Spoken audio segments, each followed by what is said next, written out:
and welcome to Raising the Bar with the MBBA. I am Jason Clark, president of the MBBA. My co-host, Adiola Adejobi, couldn't be with us today, but she will be back with us very soon. The Metropolitan Black Bar Association is the largest association of predominantly African-American attorneys in New York. Our goal is to advance equality and excellence in the pursuit of justice, assist in the professional development of our members, and address legal issues affecting New Yorkers. The goal of Raising the Bar is to foster a substantive conversation about justice issues in our community and try to identify some solutions in the process. Today, we're going to be talking about winning the war on gun violence without resorting to mass incarceration.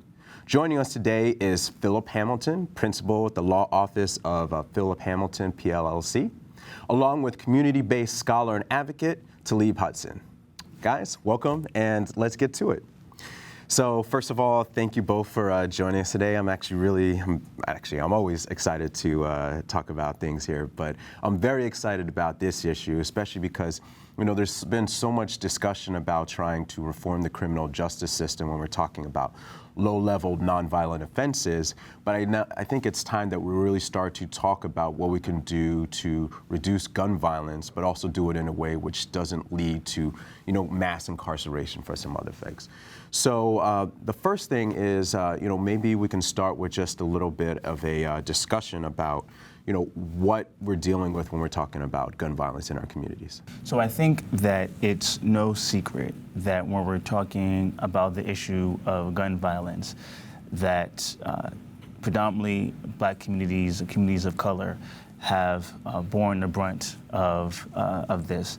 I believe the CDC had said that one of the leading causes, if not the leading cause, for causes of death for African American males, I think aged 15 to 24, is homicide, and I think over 80% of those homicides are caused by gun deaths, and that's across the country. So clearly we know that this is an issue. I think that recently, in the past several years, with the rise of mass shootings in terms of the national consciousness, that this issue has come more to the forefront.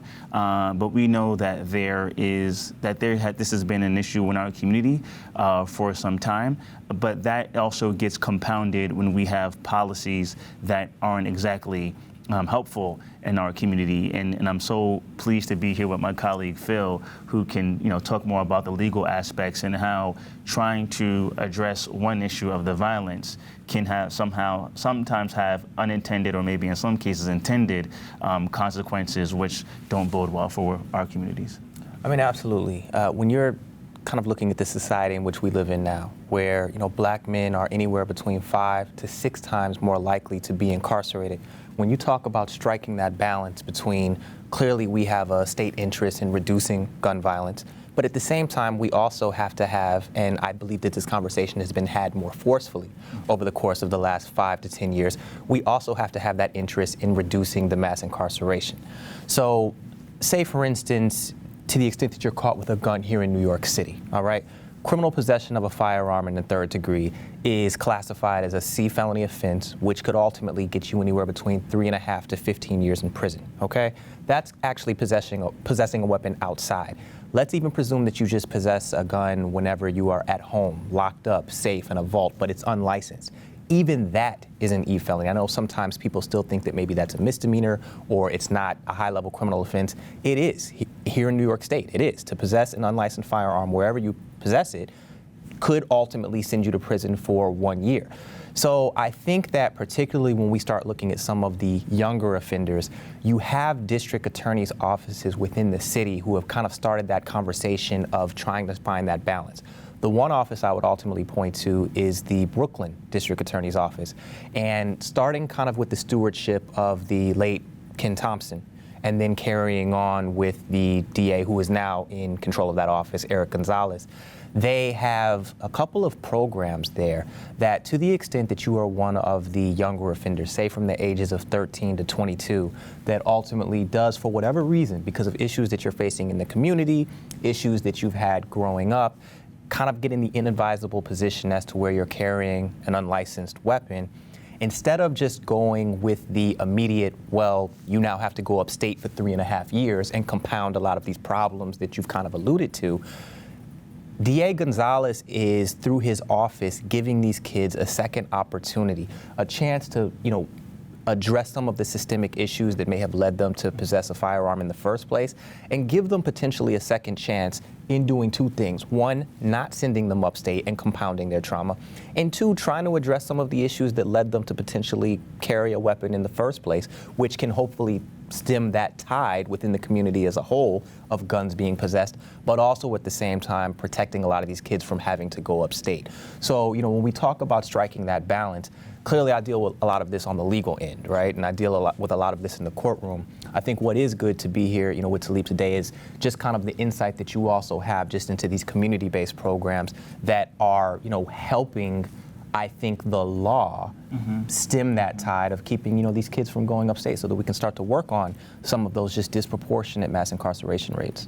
And then, Phil, to that point, we were talking a little bit before the show and commenting that the program that District Attorney Gonzalez is implementing, I don't know personally of the efficacy of the program. It may take some iterations to get right, but I think philosophically, giving prosecutors more tools to deal with gun violence other than incarceration, I think is the right way to go. I mean, research has shown, Pat Sharkey and a couple of his colleagues came out with a paper a couple of years ago talking about how community-based organizations have led to, were part of the great crime decline that we have seen over the past 20 to 25 years or so. And they did a very complex statistical analysis to even show that with the addition of 10 community-based organizations per 100,000 people, there's a 10% reduction in violent crime and a 12%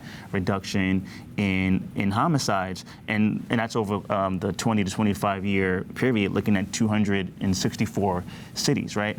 And so I think that when you have the community-based aspect in combination, right, with the law and with law enforcement, I think that is a potent combination that can really be helpful. Because as we know, if you send a 16 or 17 or 18-year-old to prison for a number of years, by the time they come home, they're in their late teens, early 20s. Right. Are they really better off than when they went in? And I would argue that they're not.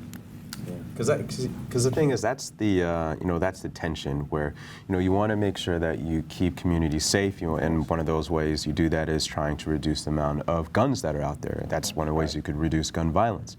But at the same time, you don't want to put into place or implement policies that are going to exacerbate the issue by, making folks go to jail for extended amounts of time and then come out as, as you were mentioning, Talib, more as hardened criminals. And I do like that point that you were discussing or bringing up to. I mean, the idea of community-based solutions, being able to speak with folks in the community who have a expertise in this area that can be helpful. So can you discuss a little bit about some of the community-based solutions that you've seen, especially as they relate to, even collaborating with law enforcement officers? Sure, and I think part of what makes this so complex is when we say community, it seems to be like there's this one monolith, right? And that's not always, it's usually not the case, right? Because everybody wants to feel safe, right? And so there are lots of people who come from predominantly Black and Latino communities who want a greater police presence, right? Who want people who they believe to be violent to be taken off of the streets, right? It's not that they want everybody to walk around free carrying guns and shooting people, and then that's not what we're saying.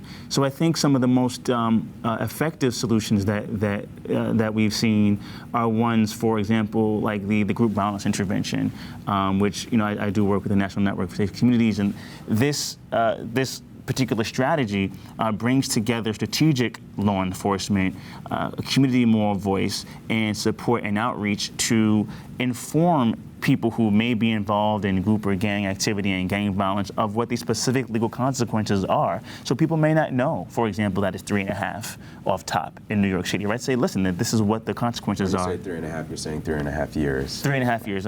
Yes, is that right, Mr. Attorney? Yeah, 3.5 years. To the extent that you are caught within this city carrying a loaded, unlicensed firearm, I mean, the minimum that you're looking at is 3.5. Right. And so there is a lineage of street-level social work that goes all the way back to the early 20th century of working with youth, and in particular gang-involved youth, to try to reduce violence. So there are organizations like Street Corner Resources, whom I've worked with, that work to reduce gun violence, and they have a very strong track record in Harlem. There's Erica Ford, who has Life Camp out in Queens. You've got Man Up with A.T. Mitchell out in Brooklyn. There are a number of different organizations right here in the city that focus specifically on building up community, and not just youth, because it's not always just the youth who are carrying guns, and also trying to find peaceful solutions in ways that are sustainable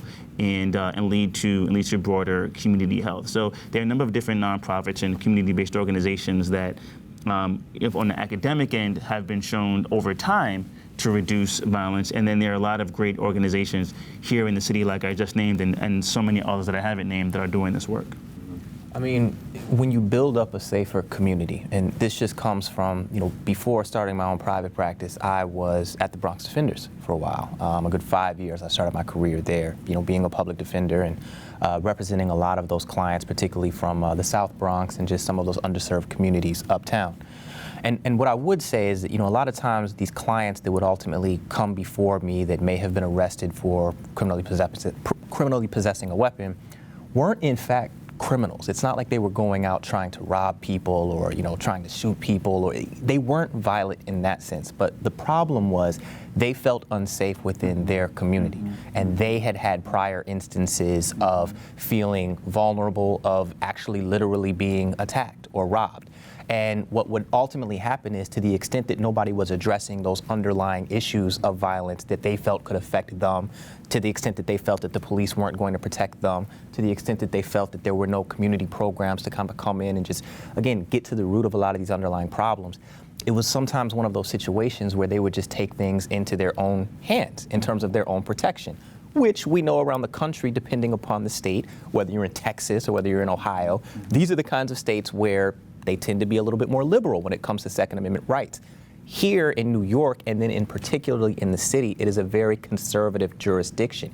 You can't, at least by law, do that. You cannot carry a firearm to simply protect yourself while you're out on the street. But that was what a lot of these kids would be coming to the office with whenever they were ultimately arrested.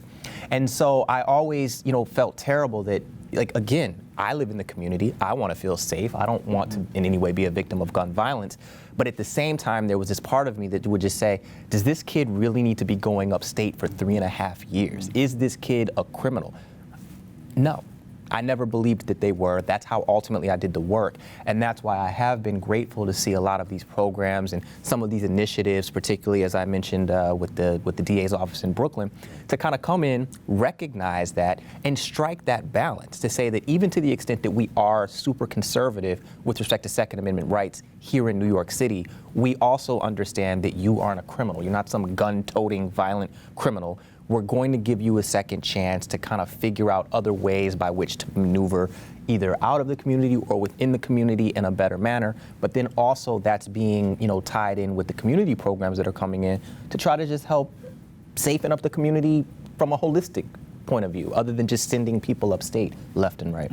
And it's great that you bring up that point because, research, has shown that when I'm thinking particularly about young people carrying guns, it goes back to the great philosopher, sociologist Nasir Jones, who talks about I gave you power, right?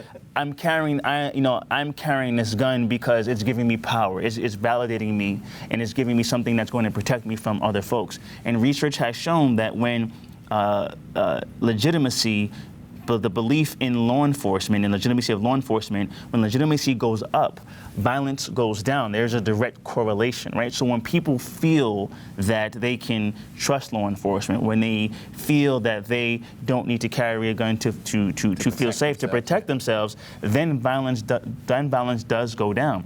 And I've also worked with prosecutors at the Manhattan District Attorney's Office, and on the they say, well, the law says X, and as a prosecutor, maybe if they wanted other options, they maybe didn't have the tools necessarily under the law to be able to do other things because, on the one hand, you don't want to let someone out who you believe to be a shooter, right? But if you also think, well, maybe they're not really a shooter, but what else do I do? If I let them on the community and they kill somebody, then I didn't do my job, right? And so I think, looking at these community-based solutions in combination with law enforcement, I think is the way to go, as you were saying, in order to achieve public safety, while also, looking at the best interests of our community in the long term as well. Absolutely. Yeah. So, as we're talking about this, I can imagine someone being a viewer, listening, and saying, okay, that all makes a lot of sense. But, again, how do we make sure that we, we don't over-incarcerate folks, but by being more lenient, make sure that there may be someone who ends up, let's say is in a gang or what have you, and ends up, engaging in some type of gun violence. What are some of the things, especially for you, Talib, what are some of the things that you've seen or about that on a community-based level have been effective, that makes it a little bit easier to be effective than maybe your typical law enforcement officer? So what I think is a theory that I'm working on in my research. Love theories. Which is theory. And it's not just me, of course. In research, nothing happens out of a vacuum. But building on the work that lots of scholars have already done, looking at this idea of validation, right? Looking at this idea of if a person feels beat down in society, particularly talking about black folk in particular, right, through systemic racism and poverty, white supremacy and oppression, right, feels invalidated on those Maslow's hierarchy of needs, right, then I'm going to get a gun to feel powerful. I may join a gang to feel connected. I want to feel good, right? And so what some of these community-based organizations are doing, I believe, particularly when you look at the Black and Latino-led organizations like a Street Corner Resources, a Life Camp, a Man Up, and so on and so forth, are helping to validate the individual on a human level, right? Because when someone feels validated on a human level, if Phil, you step on my sneakers, if I'm feeling good in my life, I don't need to go out and shoot you because I'm good. But if I have all these other issues going on and I feel invalidated as a human, then what we see in the research is that oftentimes a lot of the gun violence incidents happen because of what's called disrespect, or if someone disrespected me, right? Well, I think what some of these community-based solutions and actors do is help to validate the spirit of the young people, as Aisha Sekou would say, to help them feel more human, and then not feel a need to use violence to do that. So what does that look like in practice, right? That looks like validating people for what they do well. I've seen people use music studios, right? Sometimes that can be through sports, that can be through arts, that can be through extracurricular activities, but it can't just be a broad-based extracurricular activity in abstraction, right? It really has to focus on dealing with specific populations that have lived through trauma and violence, and I now believe that they need a gun in order to be able to get by every day and feel like, well, I can't walk down Lenox Avenue if I'm not packing, because I don't know what's going to come at me. So what I would say is that validation, speaking what Aisha Sekou would say, speaking life into young people is good.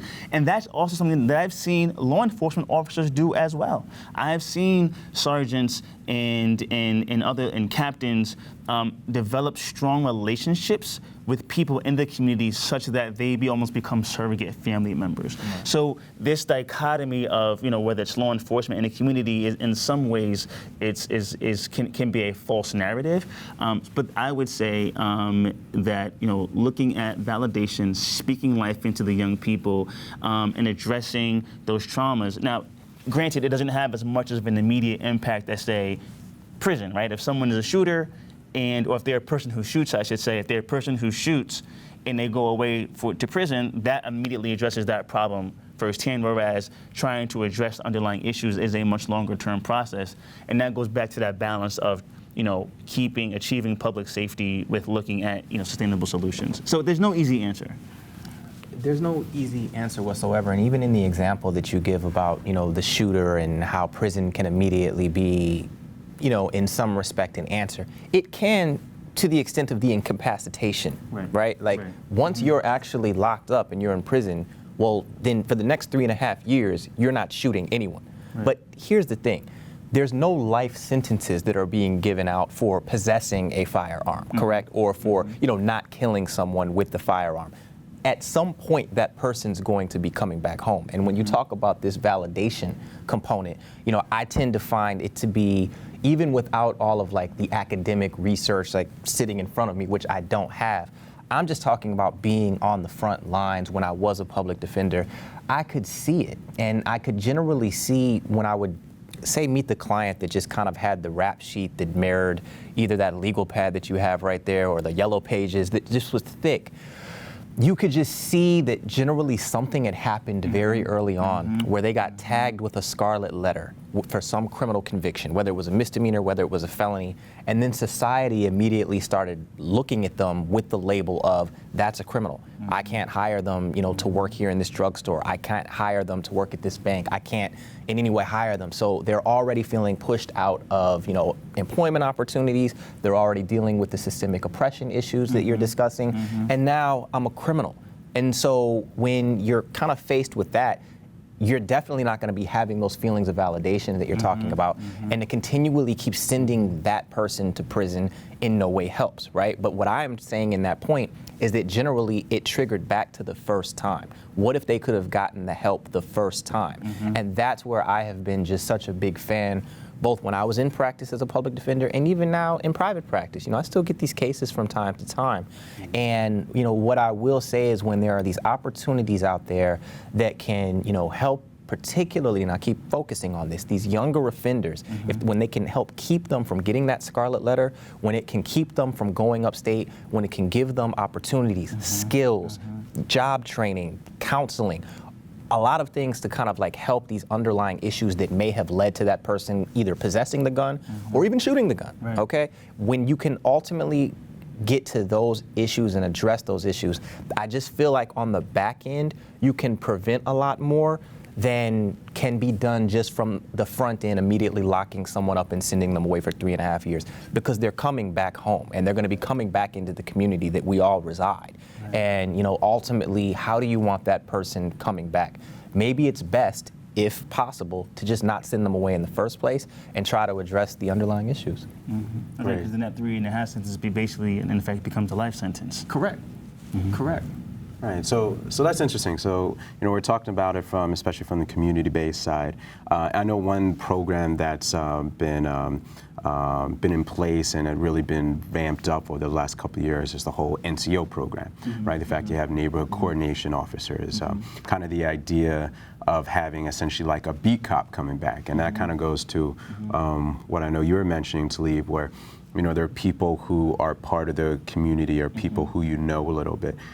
How effective do you think that is? And I guess now I'm starting to think, like, what should we be looking for policy-wise or even legislative-wise from our law enforcement agencies as well as some of the prosecutors? I know gun diversion programs is one thing we started to talk about, but what are some of the other things we should do from those two standpoints? Interesting question. I'm not as well versed on the success of the NCO program in particular. I'm not sure what they use as metrics for success, but I think from a policy perspective, that is something that we need to look at. What are the metrics for success, right? Are we looking at the number of arrests?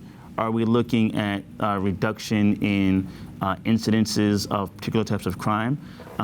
Are there different ways that we can measure success on the job? For example, I don't know if this is the case, but are NCOs measured in terms of the number of community contacts that they have? Are they measured in terms of the number of people that are calling them directly and with whom they have personal relationships? Because at the end of the day, to reduce crime, and this goes back to all sorts of criminological theory and literature and so on and so forth, but at the end of the day, like you were saying, Phil, to put it on the common sense level, it's about relationships, right? So if you have relationships with those officers, right? If you have relationships with your local NCO officers and with your precinct, then that in and of itself can help to assuage some of these underlying issues. And so I think from a policy perspective, and what to look at in terms of, what changes need to be made or what we look at in law enforcement, I think looking at what are the measures of success, how do we define what success is, and what are what are our law enforcement officers going to be held accountable for? And I think once we change what the goals are, then I think we'll start to get some of the results that at least some of the folks in our communities are looking for. I think from a legislative standpoint, what I would love to see, especially, look, let's just be frank, we have a new session in Albany now, right? Like after the last election cycle, there were some things that changed up there in terms of the personnel who were up there. And in terms of that personnel being up there now, that new personnel that was in large part sent up there by a lot of progressive forces potentially here in the city, what I would love to see happen is if they can kind of take a look at the gun laws as stand. Particularly when we start talking about criminal possession of a weapon in the third degree, which is generally, again, the statute that's ultimately going to send a lot of these kids upstate when they're caught with, a firearm. They need to go back and be able to amend the options that are on the table for prosecutorial offices when those kids are caught, okay? There need to be possibilities for probation. There needs to be possibilities for, participation in these community-based programs. Even if we're going to talk about it from a bargaining standpoint, it doesn't have to be for everybody within the age spectrum, but I really think they need to go back. When I talk about those initial triggering offenses that can generally lead to just a life of invalidation and just more criminal offenses piling up, they need to go back and be able to find a way that at least for 13 to 25-year-olds, something along those lines, to be able to give prosecutors options other than the minute that someone is indicted for a criminal possession of weapon in the third degree, the only option is jail for 3.5 years, prison for 3.5 years. I would love to see them take a look at that and potentially amend kind of the sentencing options around that, because I think to the extent that they did, it would give prosecutors, which, as you mentioned, they're political offices too. It would give them a little bit more political leeway to explore alternatives to incarceration than they have right now, because legislatively within the statute, there are no options. They politically have to take the risk and decide not to indict that kid on the criminal possession of a weapon in the third degree and find some lesser charge or some non-gun charge. And a lot of them are hesitant to do that, right? For obvious reasons, they're hesitant to do that. So, the progressive legislature that has been sent up there, I think needs to think about ways to give these prosecutorial office more political leeway to be able to help these kids, to be able to work with these, community-based solutions.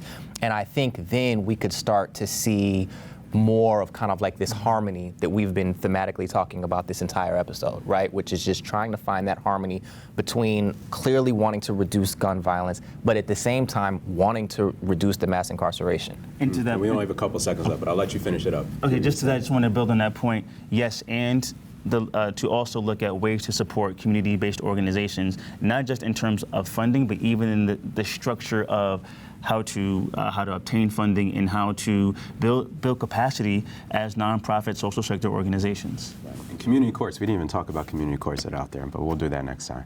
Well, thank you all. That's all the time we have today. Thank you for watching Raising the Bar with the MBBA on the Manhattan Neighborhood Network. Goodbye.